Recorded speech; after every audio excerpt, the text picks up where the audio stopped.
Many people around the world will receive a paycheck towards the beginning of the month, but by the time the end of the month rolls around, they are unsure where all the money went. Saving and investing are two key components to achieving financial freedom and retiring early if that's in your plan. In this video, I'm excited to share with you how we save 56% of our income as a family of 3 with 12 money-saving tips.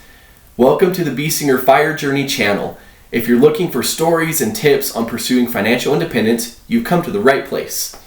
New videos are recorded and uploaded weekly. I'd love to hear from you in the comment section below today. If you find this video helpful, please subscribe and click that like button. Check out our description below for more details. So let's jump in. Did you know, according to Bankrate, among respondents, 20% said that they aren't saving anything or don't have an income. Another 47% said they are saving 1 to 10%, and 27% are saving 11% of their income or more. Here's a chart showing the main reasons why people don't save their money. There are also so many different reasons to spend money, especially when kids come into the picture. Some may find it unbelievable that we have been able to save 56% of our income with one kid, but we do it, and so can you.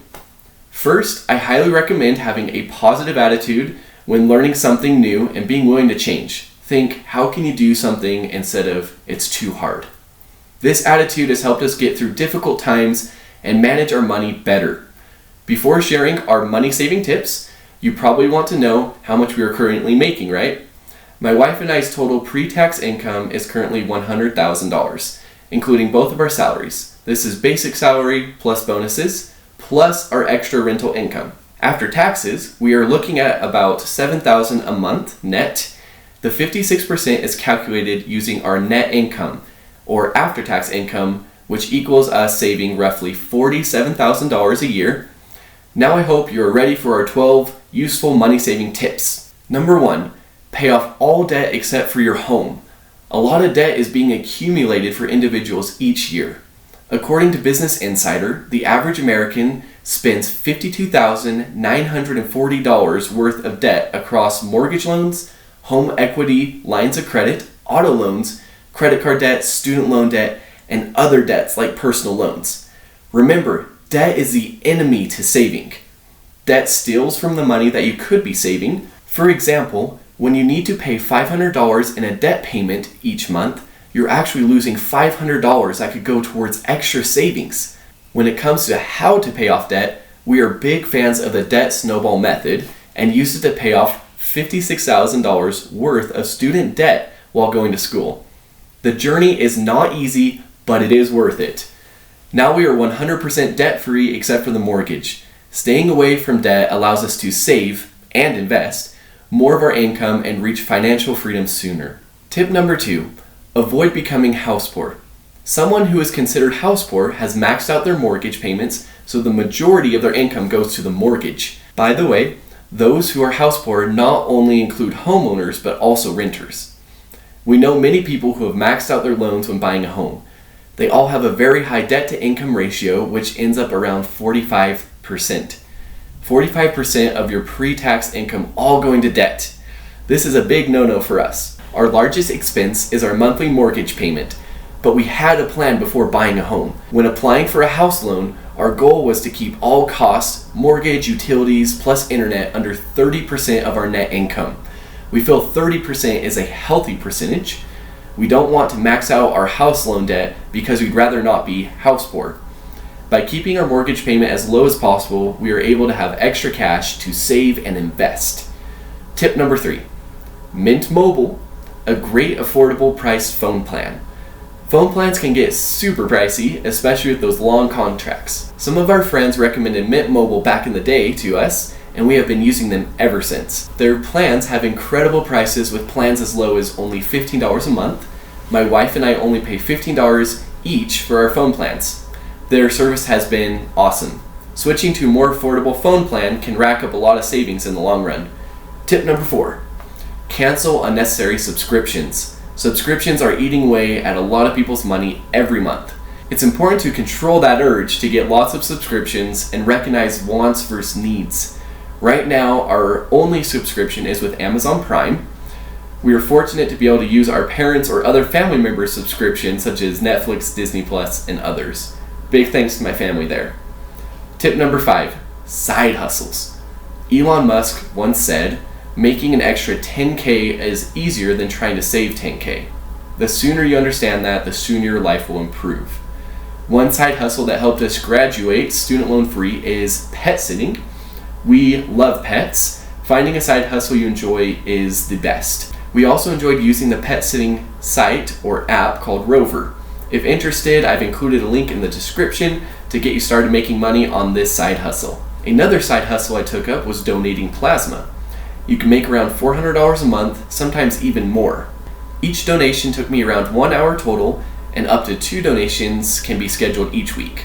Donating plasma was easy and is also for a great cause. I still donate plasma sometimes when they have a good promotion going on. I hope you can also find something you enjoy for your side hustle. Tip number 6, find a higher paying job and make some more money. This means you can save and invest more money. In addition to doing side hustles, I have constantly worked on improving my skills in the workplace to be able to find higher paying positions. Back when going to school, I would do both full-time work and full-time school. I was able to move up to a supervisor position when I first got married. Next, I was able to obtain an account manager position during my last year of my bachelor's program. I then became a product development specialist after my first semester of the MBA program I was taking. I understand how difficult it can be to leave a position or company you're comfortable with, but I was able to increase my knowledge, capabilities, and income by getting out of my comfort zone. Each change in job position gave me about a $15,000 increase in salary. In total, my salary was increased by $30,000 during school. I quickly moved to another position once I became comfortable with my job responsibilities and looked for opportunities to expand my knowledge and skills. Now for tip number 7. Buy a second-hand reliable car with cash. The average value of a new vehicle drops around 20% in the first year of ownership and will continue to drop up to 60% of its value within the first 5 years. Buying a reliable car with cash can save you tons of money. I bought an expensive car back when I first started college, and it turned out to be a nightmare and costed me tons of money for gas and repairs. I eventually sold it and bought a reliable Toyota car with cash. It took me a while to get used to having a car that wouldn't break down regularly and had excellent gas mileage. Paying with cash gives you the opportunity to stay within your budget and possibly get a better deal on that vehicle. Also, the best part is you won't have car debt. Money saving tip number 8, the 48-hour cool down rule. We all have wants that sometimes just feel like needs. It doesn't help if the thing we want is also something that a friend or family member just purchased and is pressuring you to do the same. My wife and I have set a 48-hour calm down time to prevent misspending of our money. Usually we can calm down after a night's sleep, but extended it to 48 hours to be safe. It's important to distinguish between what you want and what you need. Try finding someone else who can support you when you're doing the 48-hour cool down. If there is still something I really want, I will donate plasma as extra money, as my side hustle. Tip number 9, live more frugal. Buy secondhand and discounted items.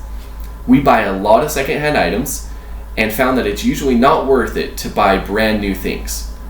We enjoy using the Facebook Marketplace and have found items like baby toys, strollers, pack and plays, and much more. We also look for sales going on at Smith's or Costco. We always check what's on sale first. Essentially everything we buy from Costco is on sale, no kidding. Tip number 10, shop around for insurance. After first getting insurance, my wife and I would talk about finding cheaper insurance or bundling at some point, but we didn't do anything for a long time. Thinking back on it now, we both regret not taking action to find cheaper insurance faster. The insurance for our car, house, and landlord insurance are combined or bundled. Having your car and house insurance together with the same insurance company is usually cheaper. The new insurance company we chose gave us a plan that is cheaper than our older plan by about $100 per month, saving us an additional $1,200 a year. Making the switch may be well worth it. Tip number 11, minimalize. I started watching Minimalize videos, and my wife and I were very intrigued by the idea of simplifying our lives and removing things that do not add value. This also gave us more motivation to not spend money on things we do not need. Having a minimalist mindset helps us know what we really need, and we ask ourselves, does this item really add value to my life? We also do not want to have too much clutter in our home, so we will ask ourselves questions when shopping like, do we need this? Is it necessary, or how much or long will I use this item? We're not full-blown minimalists, but the idea teaches us valuable lessons on what matters most and how to save our income. Last but not least, money saving tip number 12, invest your money. When you invest your money wisely, you can earn interest and dividends. You will be making money even while sleeping, which is pretty awesome. Compound interest is an amazing thing that can really go to work for you.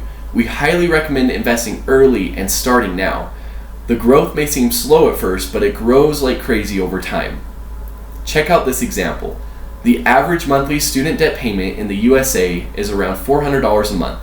If you instead invest $400 a month in a reliable fund like the S&P 500 with an average return of 12%, you will have around $92,000 in 10 years and $1 million in 28 years. A great way to start investing is by putting money into some tax advantage accounts like an HSA or an IRA.